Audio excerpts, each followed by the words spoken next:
जब भी कोई आईपीओ आता है तो बहुत सारे लोग आईपीओ में अप्लाई करते हैं, लेकिन अधिकांश लोगों की शिकायत रहती है कि हमारी एप्लीकेशन रिजेक्ट हो जाती है या हमें लॉटरी खुलती ही नहीं है। इसके कई कारण हैं। तो आज सबसे पहले हम बात करेंगे उन जनरल मिस्टेक की जो आपको किसी भी आईपीओ एप्लीकेशन में नहीं करनी चाहिए।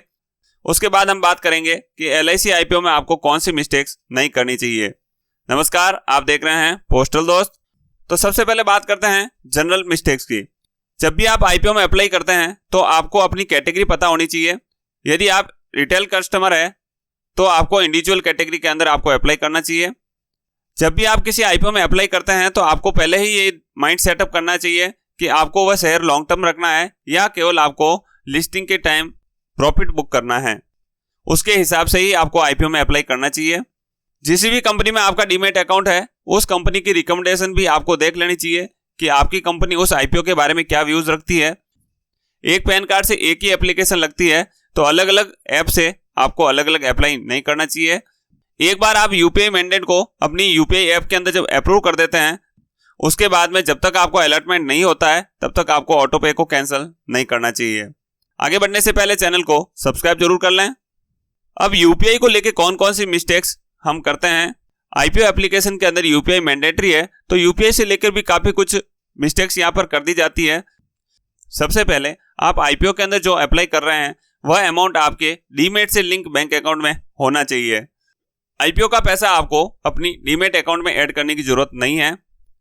दूसरा, आईपीओ अप्लाई में जो आप यूपीआई आईडी दे रहे हैं वह यूपीआई आईडी आपके उसी बैंक अकाउंट की होनी चाहिए जिस बैंक अकाउंट को आपने डीमैट अकाउंट में लिंक कर रखा है।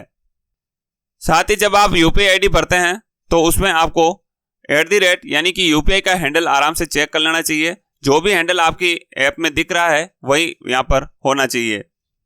साथ ही आपको ये भी देख लेना है कि आपकी यूपीआई आईडी एक्टिवेटेड है या नहीं है। जो साइड में आपको फोटो दिख रही है तो उसमें आपको नीचे यदि एक्टिवेट नाउ का बटन दिख रहा है तो इसका मतलब ये यूपीआई आईडी अभी एक्टिवेट नहीं है, तो उस यूपीआई आईडी को आपको काम में नहीं लेना है।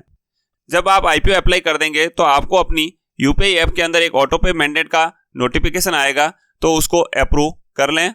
उसके अंदर आपको सही पिन एंटर करने होंगे। अब बात करते हैं कि यदि आप एलआईसी में अप्लाई कर रहे हैं तो आपको कौन कौन सी मिस्टेक नहीं करनी है। सबसे पहले आप जिस कैटेगरी में अप्लाई कर रहे हैं उसको सही तरीके से चूज करें। न्यू या इंडिविजुअल उनके लिए हैं जिनके पास में पॉलिसी नहीं है या पॉलिसी के अंदर पैन कार्ड अपडेट नहीं है। यदि आप एलआईसी के अंदर एम्प्लॉय है तो आपको एम्प्लॉय कोटे से अप्लाई करना चाहिए। गलत कैटेगरी लेने पर आपकी एप्लीकेशन रिजेक्ट हो जाएगी। साथ ही आपको ऐप के अंदर यदि लॉट पूछा जा रहा है तो आपको लॉट के नंबर भरने हैं, वहां पे नंबर ऑफ शेयर्स नहीं भरने हैं। यदि नंबर ऑफ शेयर्स मांगा जाता है तो 15 के हिसाब से आपको भरना होगा। यदि आप पॉलिसी होल्डर कोटा से अप्लाई कर रहे हैं तो आपको एलआईसी की पॉलिसी में पैन कार्ड की स्थिति चेक करनी पड़ेगी। उसका लिंक आपको वीडियो के नीचे डिस्क्रिप्शन में मिल जाएगा। आपका पैन पॉलिसी के अंदर 28 फरवरी से पहले अपडेट हो जाना चाहिए था। यदि उसके बाद में आपने अपडेट करवाया है तो आप पॉलिसी होल्डर कोटे से अप्लाई नहीं करें। आईपीओ में अप्लाई करने के लिए डीमैट अकाउंट होना जरूरी है। उस डीमैट अकाउंट को आप बिल्कुल फ्री में ओपन कर सकते हैं। उसका लिंक आपको वीडियो के नीचे डिस्क्रिप्शन में मिल जाएगा। उस लिंक से अकाउंट ओपन करने के बाद में आपको हमारी तरफ से इसी तरह फोन कॉल और व्हाट्सएप पर सपोर्ट मिल जाएगा। Thanks for watching. नमस्कार।